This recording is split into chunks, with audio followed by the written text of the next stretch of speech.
fast food restaurant closed. Flu shot clinic in Ishpeming. Hi, I'm Samantha Carter. And I'm Julie Goldberg. This is Public Eye News.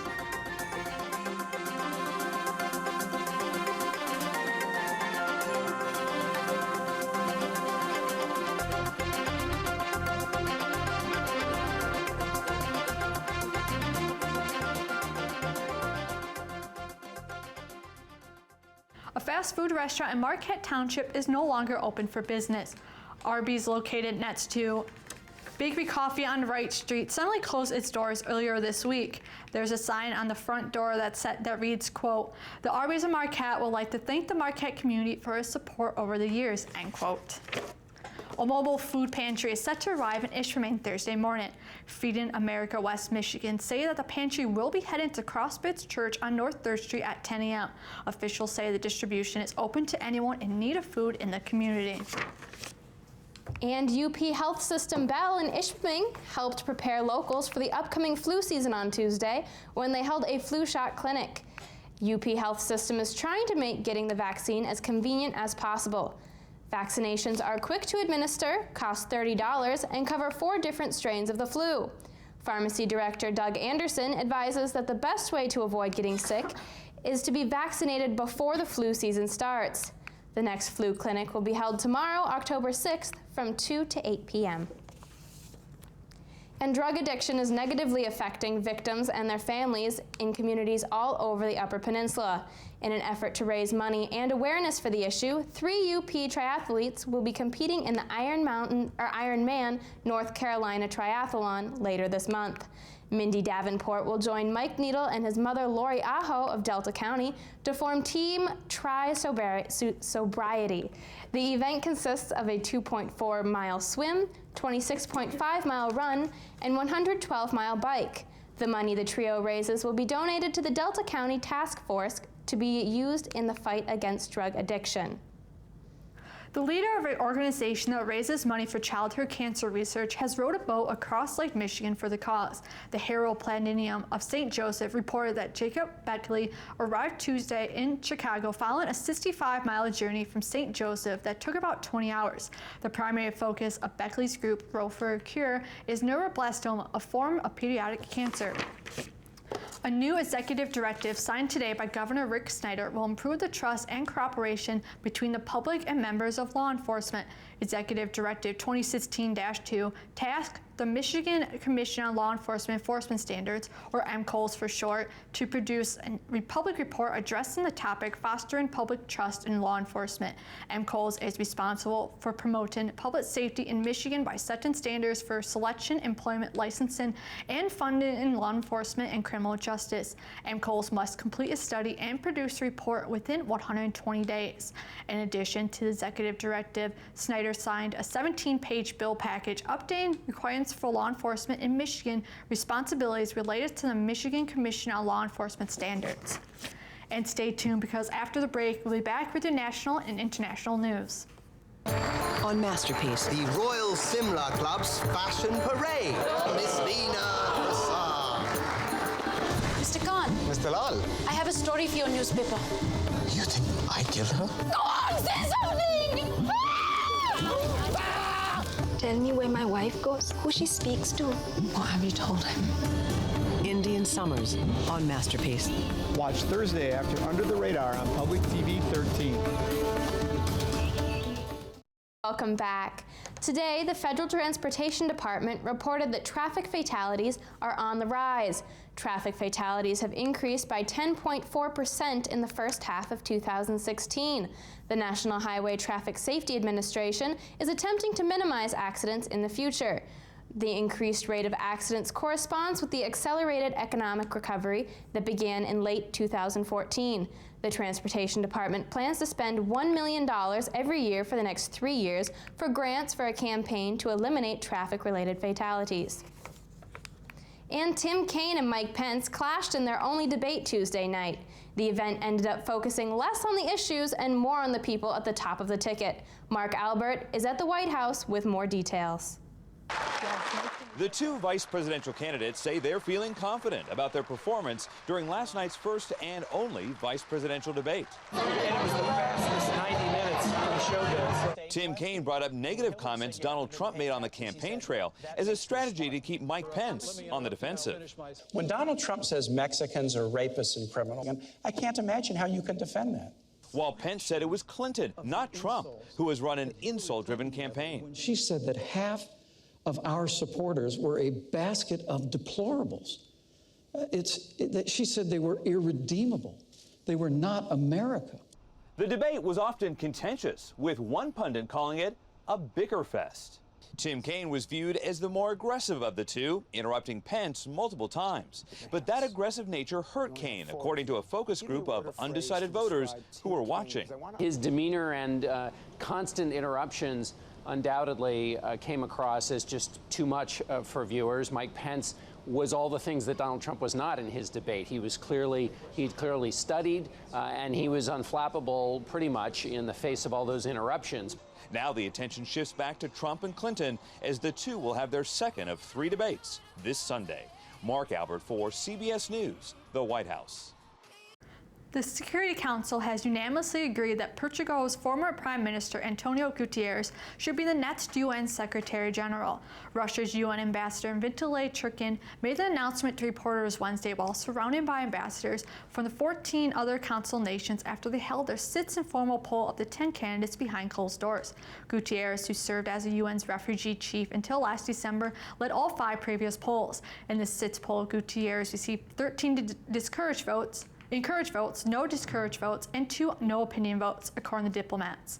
Churkin said the council will meet Thursday morning to formally approve Guterres and recommend his candidacy to the 193-member General Assembly, which must give final approval.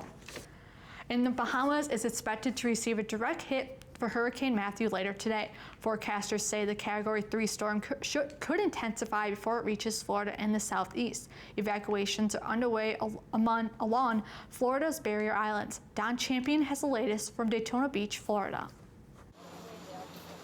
Florida residents aren't taking any chances as they prepare for the arrival of Hurricane Matthew.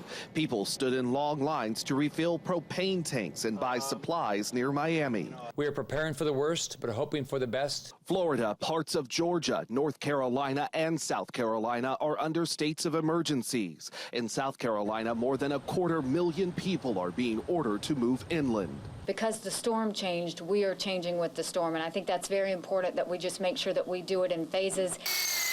Matthew is barreling toward the Bahamas as a powerful storm and could strengthen again. Food and supplies are flying off store shelves there.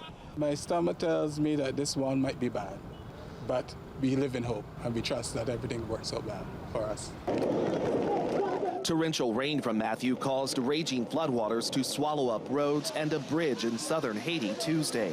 The storm's powerful 145 miles per hour winds shredded limbs from trees and blew out windows. Officials say it was the strongest storm to hit Haiti in almost a decade. Don Champion, CBS News, Daytona Beach, Florida. 4 women in Texas who were born without uteruses became the first recipients in the United States of a uterus from a live donor. The transplants occurred at Baylor University's Medical Center in Dallas last month. Although 3 of the 4 recipients had to have the transplants removed due to poor blood flow, the 4th woman has not suffered any complications. There have been at least 16 other uterus transplants worldwide. And after the break, we'll be back with your weather and sports. Stay tuned.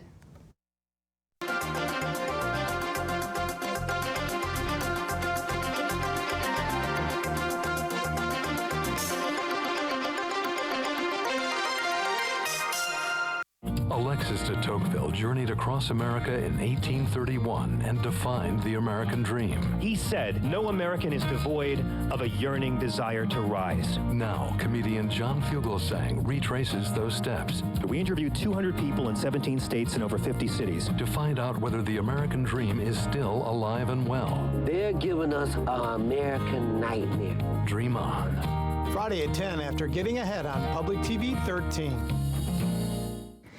Good afternoon and welcome back to your Public Eye News. I'm Dan Kampanen, and as you can see currently outside in Marquette, Michigan, it might be rainy, but it's definitely a little cloudy right now. Currently, it's raining with a temperature of 67 degrees, winds out of the south at 15 miles per hour, and a barometric pressure of 29.86 inches and falling. Tonight, expect clear skies with a low of 53 degrees and winds out of the southwest at 10 miles per hour. And tomorrow, we'll have mostly sunny skies, a high of 73, and winds out of the southwest at 9 miles per hour. Looking around the Upper Peninsula, Sault Ste. Marie is our only spot with sunshine today at 68 degrees. Manistee is 66, and so is Escanaba. Menominee is 70 and mostly cloudy. Iron Mountain is 67 and cloudy. Ironwood is 63 and mostly cloudy. Houghton is 67 and cloudy, and back here in Marquette, we are 67 degrees and rainy. Let's take a look at your weekend.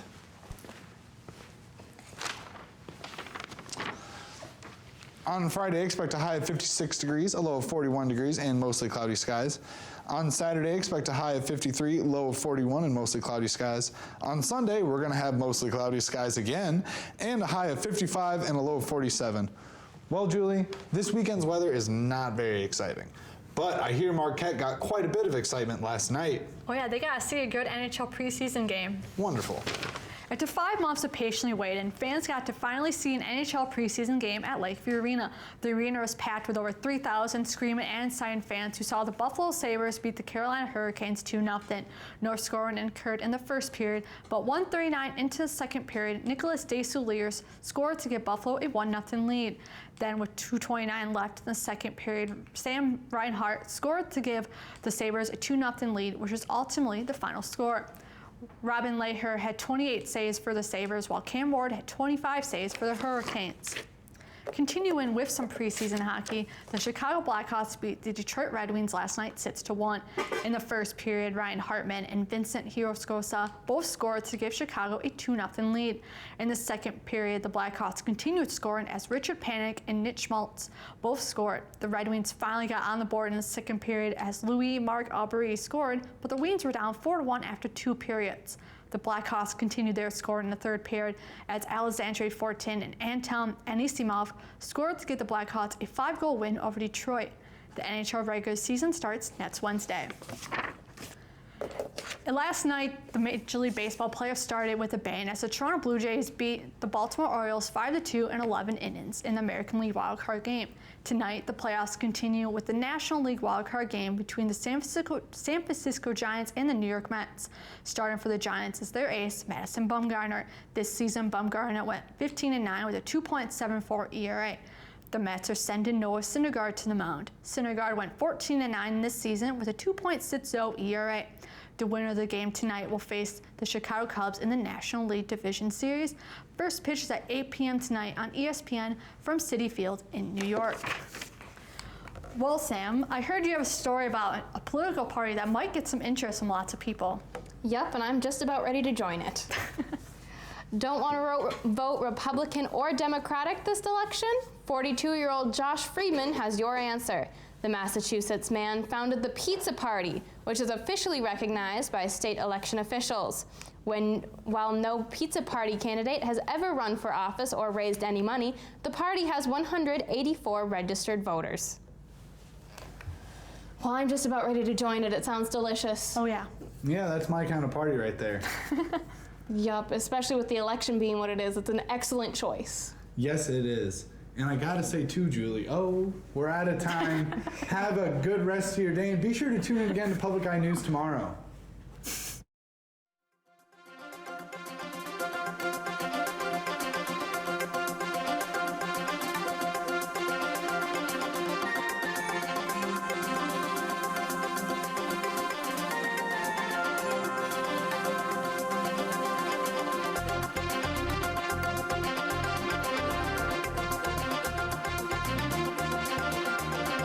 The preceding program was produced in studios located in the Edgar L. Hardin Learning Resources Center by WNMU-TV, Northern Michigan University Public Television.